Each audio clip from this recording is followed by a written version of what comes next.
1B. Saya mempresentasikan tentang penelitian saya pengaruh proses pelabuhan panas terhadap sifat mekanika dan struktur mikro pada kereta api buatan lokal.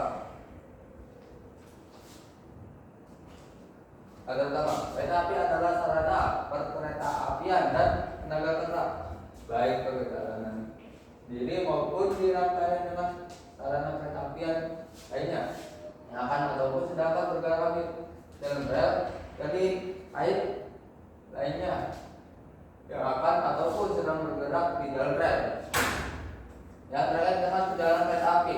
Sarana kereta apian menurut jenisnya tersendiri dari lokomotif, kereta, gerbong dan peralatan khusus. Yang dimaksud dengan lokomotif adalah sarana kereta apian yang memiliki pergerakan diri yang bergerak dan dilakukan untuk menarik ataupun mendorong kereta, gerbong dan ataupun peralatan khusus. Inilah diagram hasil spesimennya.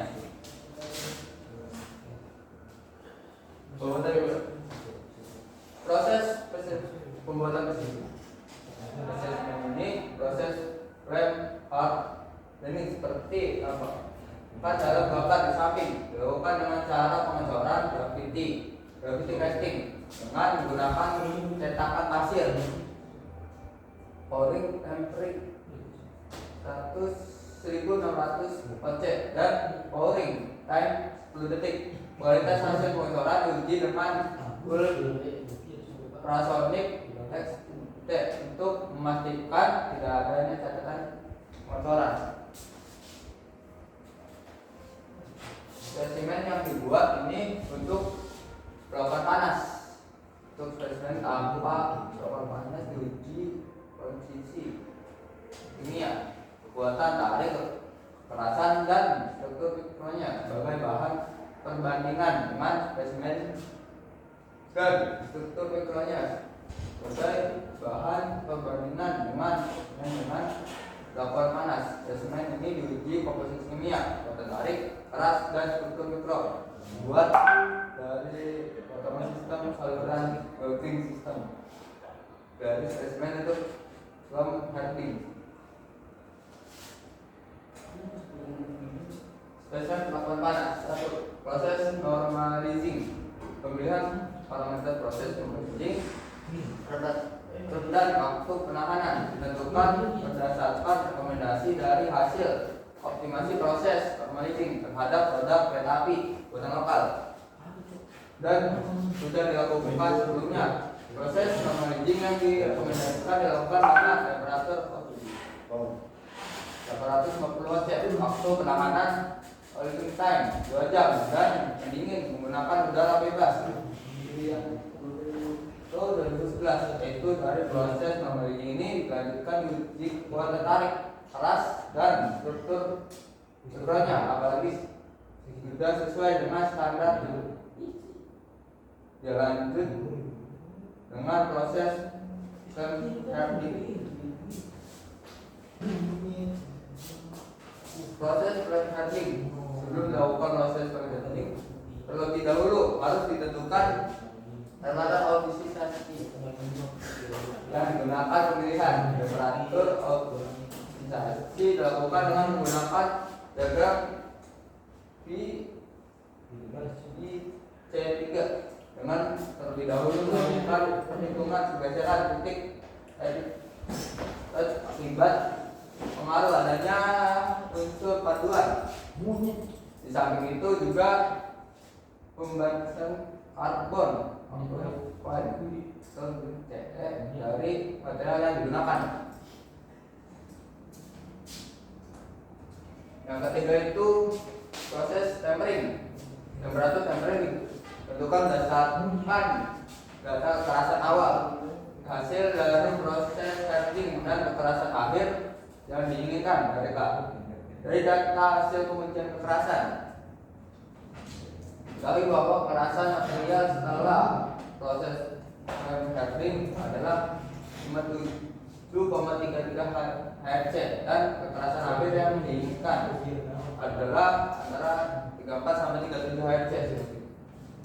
Mengingat komposisi material yang digunakan adalah penelitian ini merupakan komposisi outlet oil, maka pemilihan temperatur tempering dilakukan dengan membantu grafis temperatur tempering baja.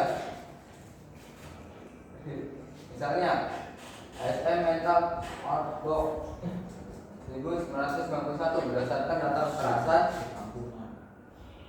hasil proses learning dan kekerasan akhir yang diinginkan, maka dengan didudukan bahwa temperatur tempering antara 4500 Celsius sampai 5500 Celsius, sehingga tempering yang kita pilih dalam penelitian ini adalah T1 4500 Celsius, T2 5500 Celsius, dan ketiga 5500 Celsius.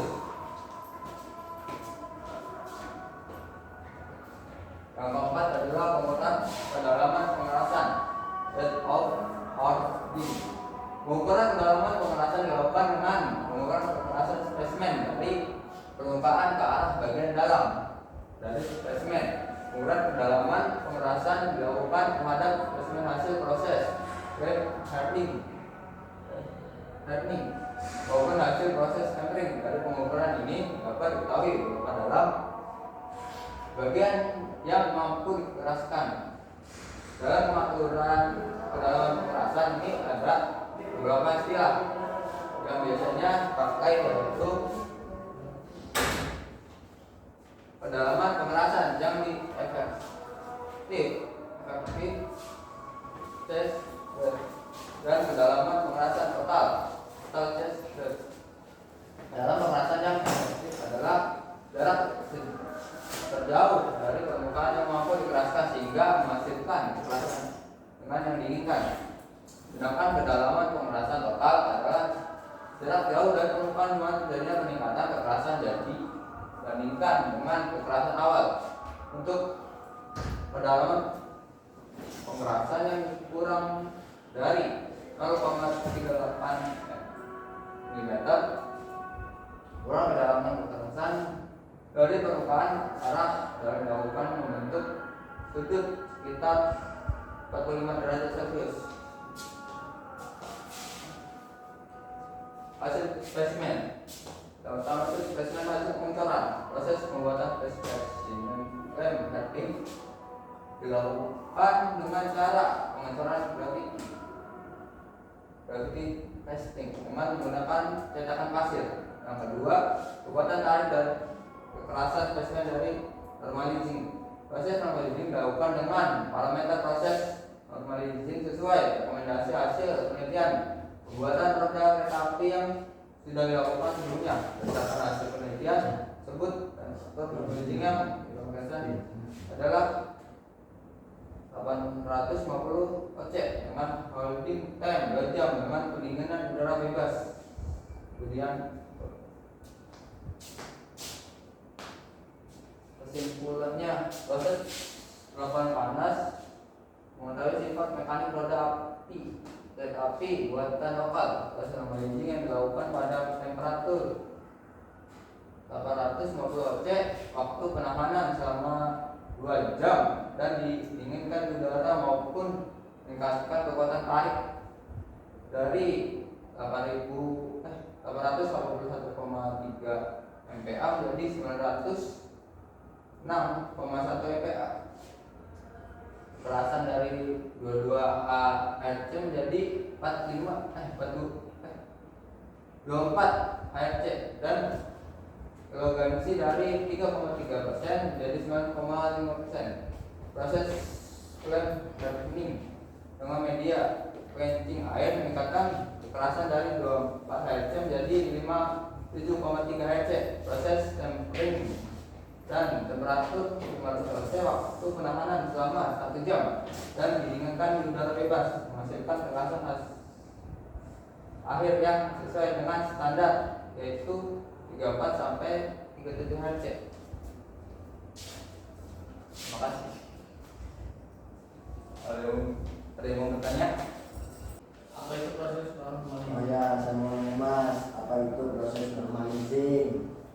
Proses melting adalah proses kapan panas di mana proses pemanasan mencapai temperatur, kemudian didinginkan perlahan dengan menggunakan media dingin udara.